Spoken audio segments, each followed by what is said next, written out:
Part 3, brought to you by the revolutionary anti-imperialist movement. You mentioned COINTELPRO playing a big role in the destruction of the party. Can you elaborate on that? Yes, let's look, for example, in 1970, after Geronimo Pratt, a Vietnam War veteran who returned to the United States, joined the Black Panther Party, helped defeat SWAT's attack on the central headquarters of the Black Panther Party in LA on December 4th, 1969. After this heroic fight back in defense of the Black Panther Party headquarters, etc., about a year later, Huey Newton came out with an article saying that Geronimo Pratt was this kind of enemy, blah, blah, blah, blah, blah, blah, blah, blah, and was no good. Black Panther Party members were supposed to abandon Geronimo Pratt, who had left the LA area and gone underground to do work in Texas, I think, at the time.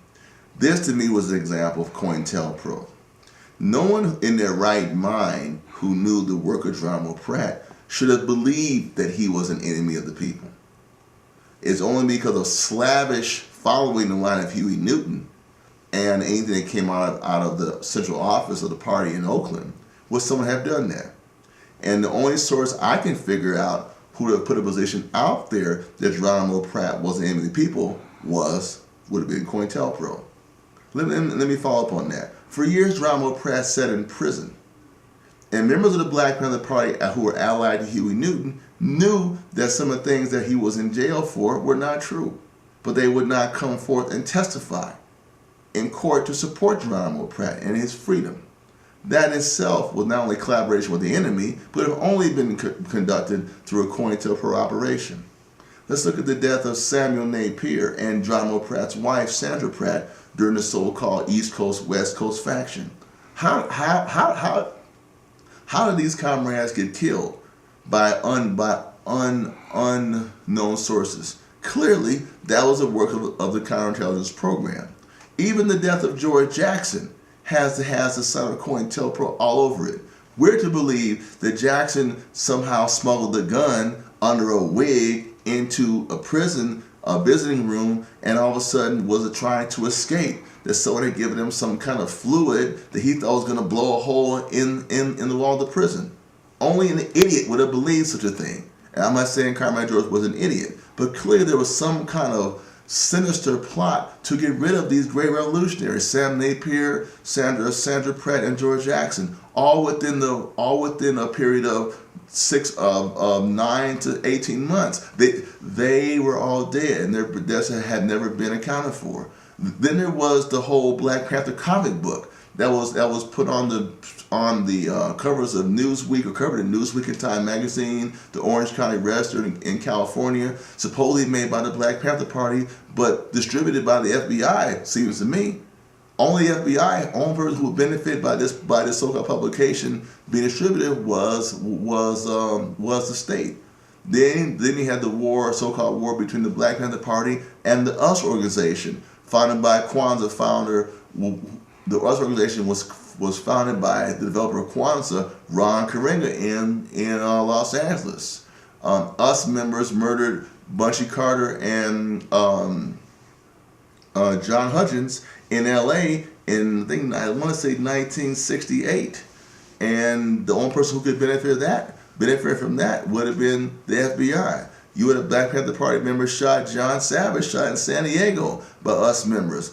And it was proven that many of the correspondences that Panthers got supposedly in the mail from us, and that us got in the mail supposedly from Panthers, came from the FBI. Then we can look at the FBI's murder of Fred Hampton, a clearly defined political assassination.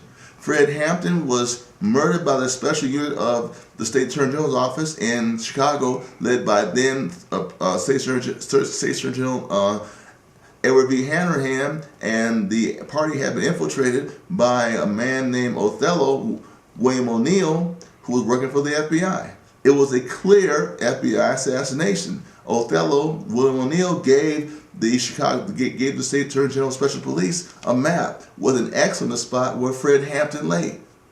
So we have these incidents right there the death of Sam Napier, the death of Sandra Platt, the death of George Jackson, the death of Fred Hampton, the US-Panther conflict in California, which can only be laid to the at the footsteps of the FBI, J. Edgar Hoover, and COINTELPRO.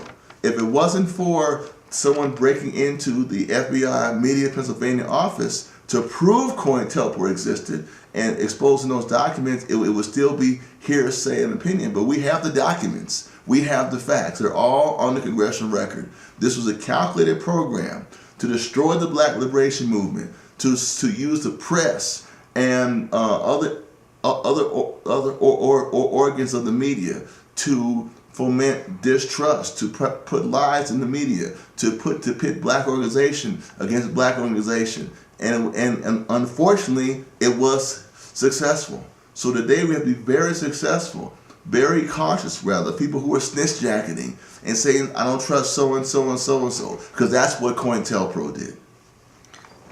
Are there Black Panther members still in prison to this day? Are there still political prisoners? Yes, there are. I know there are Black political prisoners in Omaha, Nebraska.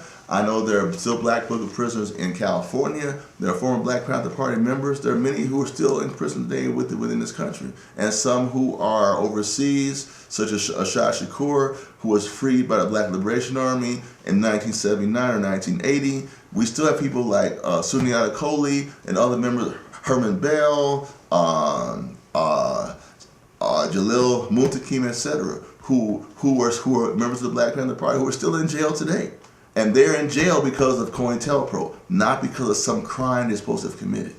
And that's the error people make when they call for their freedom or retrial. We even have Mumia Abu-Jamal, who at that time was a Black Panther journalist. He's in jail today. All these crimes they're all these crimes that these comrades are charged with committing are a cover for the police, the FBI, and secret police war against Black liberation. And that's why they're in jail, not because of any criminal act they are alleged to have committed.